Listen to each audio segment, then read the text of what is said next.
There are several sowing techniques to successfully grow red beets.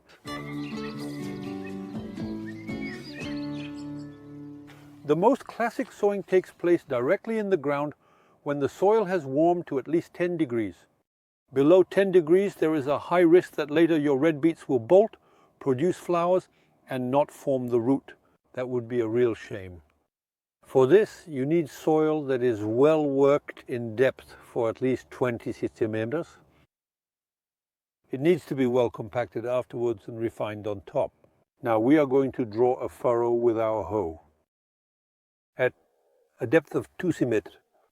Red beet seeds have the advantage of being very large, so you can practically sow them one by one. So we place them in the palm of our hand, and with the other hand, using 2 fingers, we will sow them practically one by one at the bottom of our furrow, which I remind you is at a depth of 2 centimeters.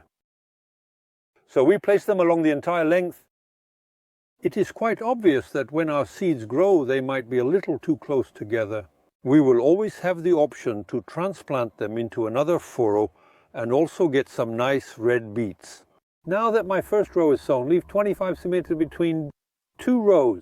For that I use my rake, which will give me exactly the right width. I draw a new furrow 25 centimeters. From the first one I cover the other furrow with soil on top, and I lightly tamp it down. If it's very dry, we water it. There is also another technique, which is sowing in pots. The principle is to sow 3 seeds per pot. So when our red beets sprout, we should normally have at least 3 red beets.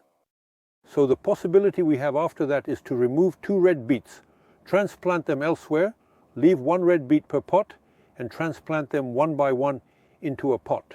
But to warm our red beets, we absolutely need to cover them. And for that I suggest using a plastic cover, so we could just as well have put our tray of red beet seeds under a frame or perhaps in a greenhouse. Always on the same principle, sowing in a nursery among other vegetables like leeks, radishes. Here we notice that the red beets are starting to sprout. They were sown 15 days ago and there are a few radish seeds in the furrow. So when they are well developed, these red beets, I will be able to extract them and plant them directly in place without a cover.